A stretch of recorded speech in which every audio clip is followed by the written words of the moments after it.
So you'd like to know my top 7 tips for making a community mosaic? Well, you're in the right place.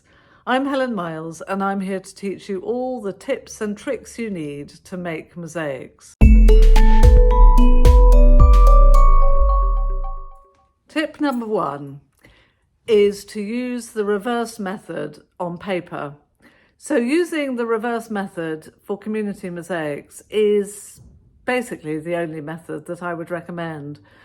Because you're working on paper, it of course means that it's easy to cut up the cartoon, to cut up the design, so that different people can be working on the same mosaic at the same time. So, you know, you could have one person on one side of the room and another on the other, and you're all working on the same design, but it's just cut into pieces. And the other really great thing about the reverse method on paper is that you're using a water-soluble glue. So if your group works to have, well, they work to different standards, they have different levels of ability, or just as it happens when you're making something together collectively, there'll be mistakes which are made, and it's very easy to correct mistakes if you're using water-soluble glue on paper. This is the paper you'll be using. It is called craft paper, craft with a K, and it's also called postal paper. And the thickness is 60 to 80 GSM, grams per square metre. So it's quite heavy-ish, but not super heavy. And it has a shiny side, this side, and a matte side. And it comes in big rolls. You can either buy it from packaging suppliers, in which case you have to buy a whole load, or you can usually buy it by the metre from Mosaic suppliers. And because obviously it comes in certain widths, and your community mosaic might be larger than that width, you also will need some tape, some sticky paper tape to join the pieces together to make it as wide as you need for your community mosaic.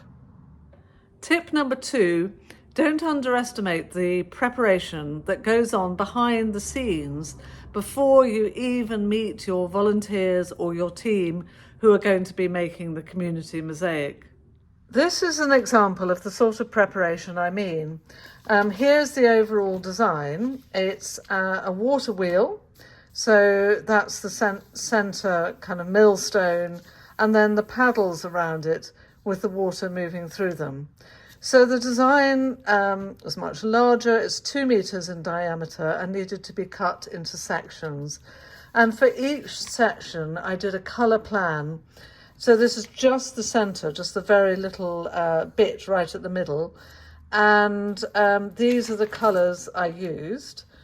So this is what they're called, and these are my abbreviations. So I kind of gave them my own names just to make life easier. So dark brown becomes DB, and chestnut brown gemme becomes BG, for example. And those abbreviations can then be written onto the cartoon, onto the paper template, at the place where you want those tesserae to be used. Tip number 3, think about the dividing lines of the template while you're designing the mosaic. So because you're making a community mosaic, the template, the large scale paper template, is going to be divided into sections. It's going to be cut up.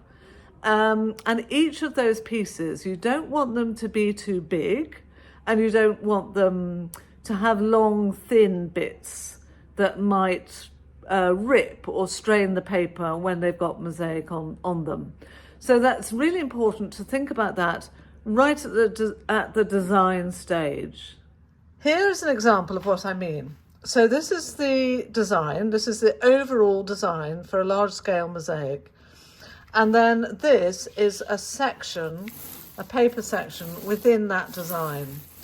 And this section, if I can get it under the camera, is about 38 centimetres deep, high.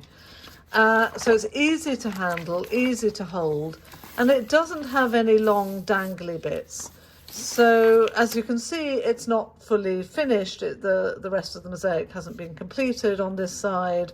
But even if it was fully covered in mosaic, the piece is easy to hold, easy to handle, and easy to tip over, to turn over when it's being installed. Tip number 4. It's also really helpful to think about the andamento at the design stage too. So when you're going to be cutting up your template, it's much easier if you cut it up with the flow of the andamento rather than against it. Sometimes it's not possible to divide up the mosaic according to the andamento or in conformity with the andamento. So in that case, I prefer to cut the sections afterwards, and that's no problem. You can just use an ordinary paper scalpel and it's perfectly easy to do.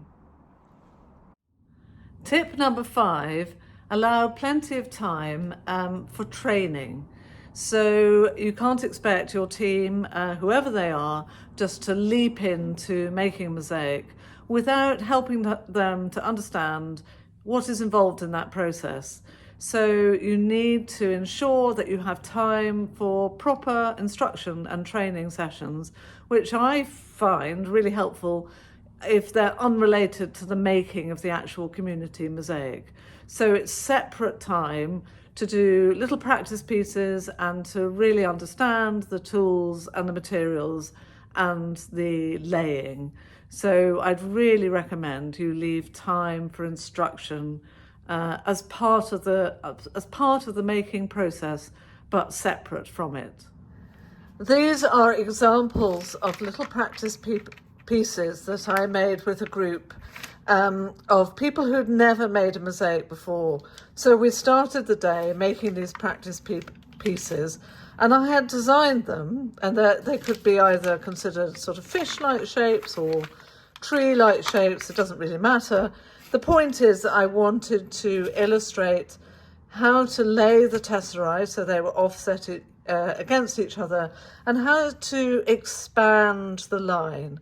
So if you're moving from a narrow space to a wider space. So I was trying to incorporate lots of different lessons into a very small practice piece. Here's another example. In this case, I prepared leaves for people to use for their practice pieces. And again, the people who made them had never made a mosaic before, so I think they turned out really well. Tip number 6, consider in advance where and how you're going to stack your completed mosaic pieces.